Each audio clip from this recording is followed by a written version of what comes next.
Hey guys, it's Juju World and I'm back with another video. I'm adding two 30-inch Indian curly bundles to my 24-inch wig from Wigzilla. If you didn't see that video, make sure you check out the first part so you can get the deets on the wig.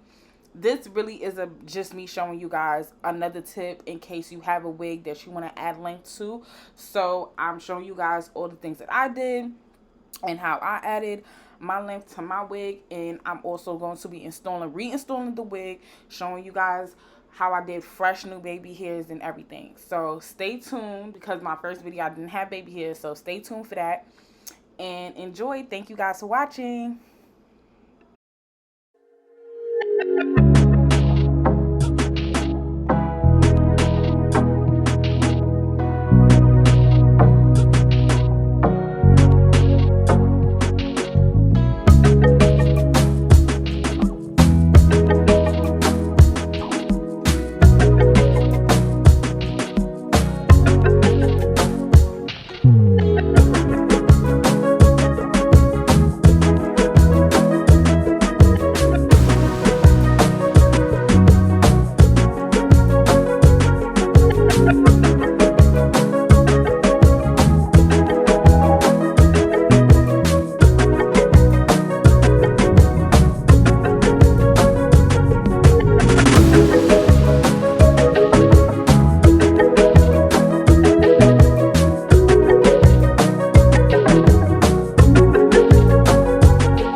So right here, basically, I'm just showing you how nice and flat it is. And I just added a couple of tracks in. I'm going to go ahead and add some more tracks and show you guys like how seamlessly it's flowing. Sorry you can't see all the way to the end. I'm still working on my angles. But you see, like, if I wanted to put that bad boy up in a ponytail, it looks nice and seamless. It's not bulky, and it's not looking too thick. Like, it looks like it belongs there. So basically, I'm just cutting each track. I'm double wefting it, cutting it, and then applying it to sewing it onto the wig so that it looks nice and seamless.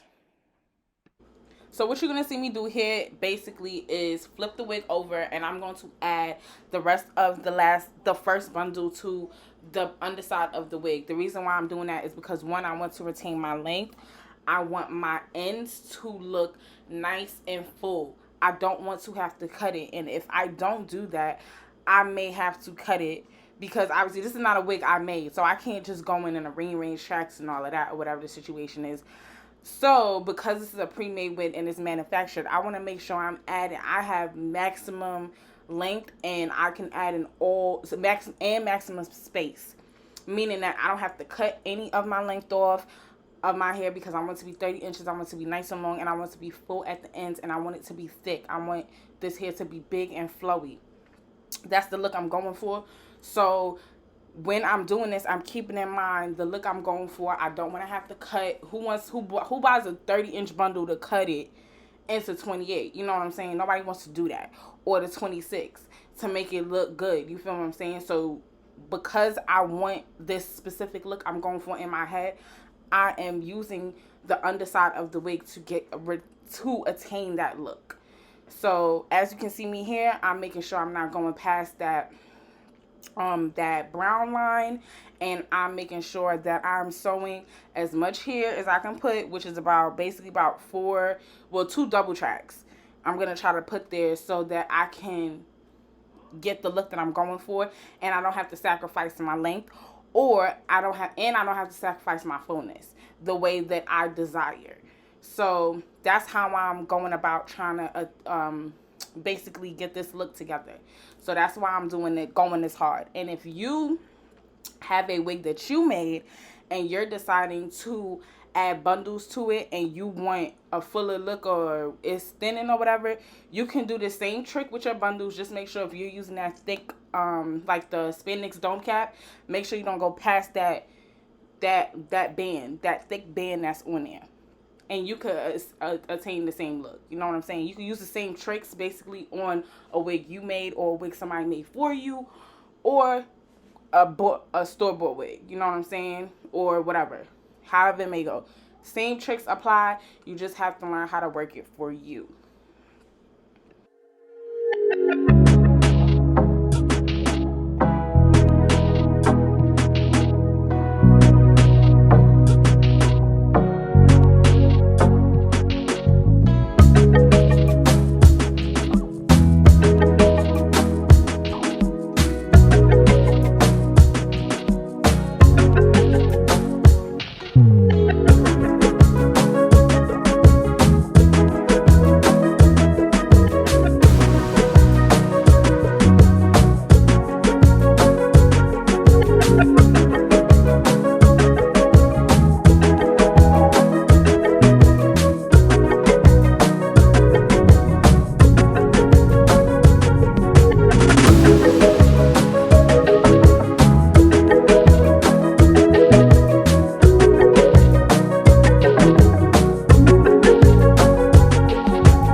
So right here, I'm just going back through the wig, seeing where else I could add some hair to.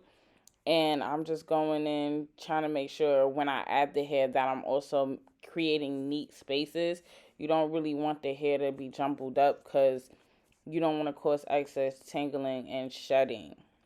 Um, so when I'm doing this, I'm trying to make sure, okay, I'm combing through the hair. I'm making sure nothing is um, basically knotted up or tangled or anything like that. And as you can see, I'm combing through it and it's going through pretty easy. It's not really giving me much of an issue. As you can see with the one bundle, it gave me the look that I was going for brushed out. But when I added in this, when I wet the hair, what made me go back in and add a second bundle is when I wet the hair, it didn't look as full at the bottom. It looked like if I just cut off like maybe 1 or 2 inches, I would get the desired look, and I didn't really want to cut any inches because I wanted my length and my fullness. So that's when I went in and I added the second bundle.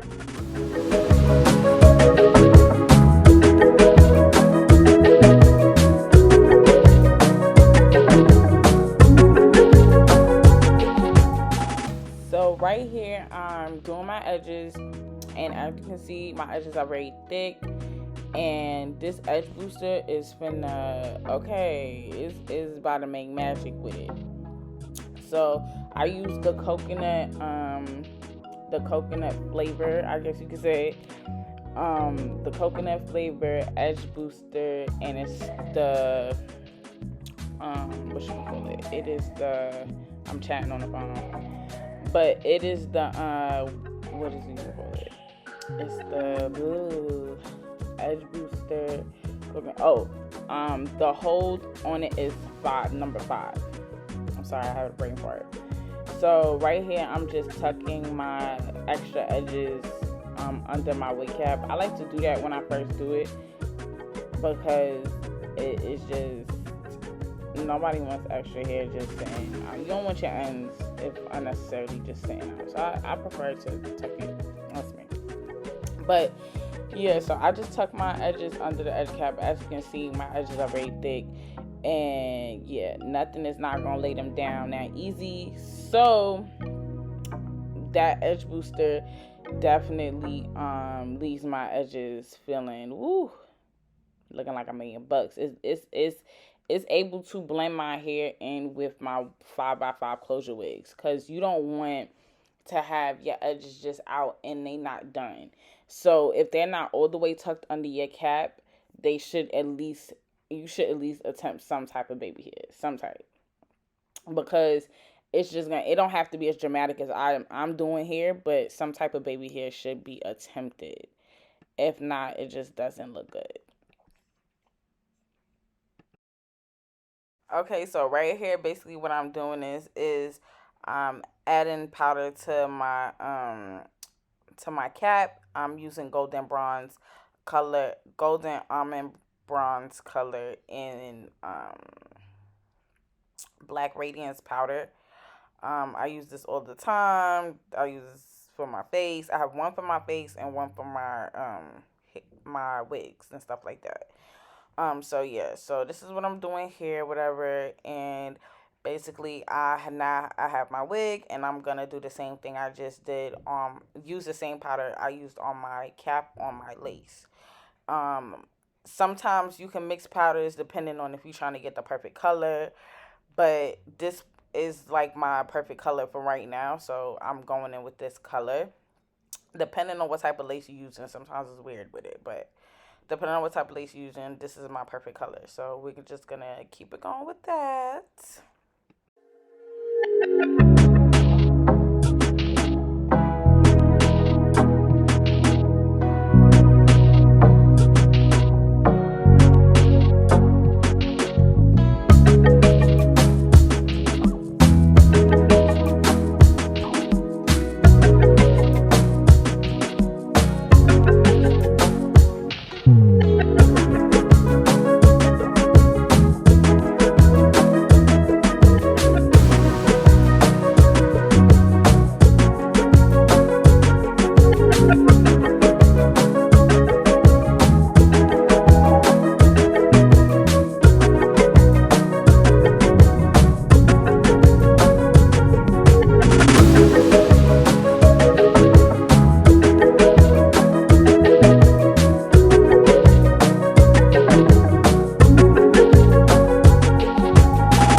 right here, basically what I'm doing is I'm putting on my wig, and as I'm installing the wig, I am making sure that I'm lining it up with my edges so that nothing looks out of place, and I'm making sure that I spray the part, whatever part I have. This part, it just happens to be this ponytail with this half moon circular looking part. So I'm gonna spray that whole part with got to be glue, and then I'm gonna spray again on top of my edges, on top of the lace, before I go ahead and lay it down. As you can see, I'm just pulling out some of the edges that's there already. Don't worry, I'm going to go in and create some new, fresh edges. I just want to make sure that I have a nice, clean part and nothing's looking messy and sticky and stuff like that. So while everything is drying on my head, I'm just going to go in and create my style, do my any extra parting I need to do to make it look more complete, and yeah.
So as I'm going through my video, I realized, one, you guys did not see me, somehow the footage got lost, where I pre-sectioned and parted my wig off so that it's not so hard trying to make this part on my head. So when you see me hold the wig up, it was already kind of sectioned off and everything. I just perfected it while it was on my head.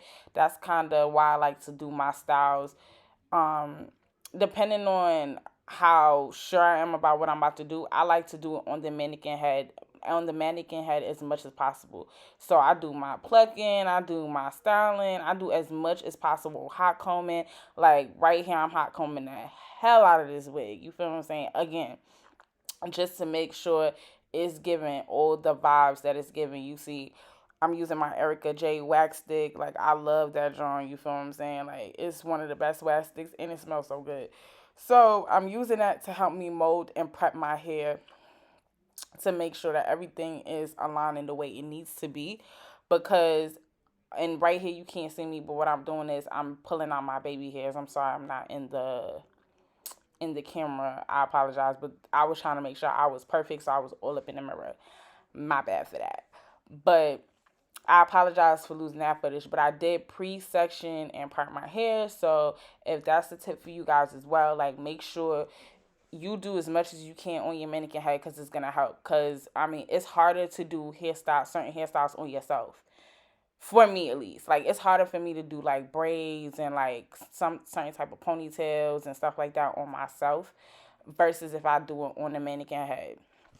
So it gives you, like, a good point of view. Like, okay, boom, this is how this is going to look on me, or whatever the situation is. So it's the more you do it, the more you know, like, how you want your wig to look and where to pluck. So practice makes perfect. Right here, basically what I did was I pulled out my edges. This is going to be my baby hairs, and I sprayed it down again with some got to be glue so I can mold everything up and make it into a nice ponytail. And it's going to be looking real cute in a second. Just wait for the girl.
So the look I was going for is I wanted these big baby hairs. I wanted these real big dramatic baby hairs. That's the look I was going for. So that's what I feel like I accomplished. I feel like I really ate this style. This is like my favorite hairstyle right now. I'm really messing with this style. This is my shit. And as you can see, my edges do not look out of place. Even though this hair is silkier than my actual texture, my edges don't look out of place. And if the wind was to blow, unless you're in my face like that, which nobody should, because I'm from New York, we don't even do shit like that, you feel me? But unless you in my face like that, like, you wouldn't even peep that my edges, my actual edges is out, you feel me? That wouldn't even be something you peep. You just want it to look like everything goes together, because imagine having these big ass baby hairs on my head and I have no edges. No, I didn't do my edges. Like, it doesn't look good. You feel what I'm saying? So you basically gotta finesse the game. Finesse the lace and finesse the game. You feel me? So you look the fire.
Okay, thank you guys for watching my video and supporting me and coming back for a second video. Don't worry, I got lots more coming up. So stay tuned. And I'm just showing you the rundown of the products that I use in this video. And thank you guys. I also did wear the hair like this, like I had said earlier. And now, you see the curls and it's looking flowy, it's looking cute. I had to get a whole full body pic for you girls. So it's nice, thick, and full. Like, this is my type of thick right here. And this is 2 bundles of the Indian curly, and you see how it looks nice and full and seamless. This look fire, yo. Fire. You feel me? Fire. Like, I'm loving it. I'm loving the style. I'm loving the vibes. I'm loving everything. You already know, no flitter. You feel me? See that lace melted, gone, disappeared. Like, see ya, don't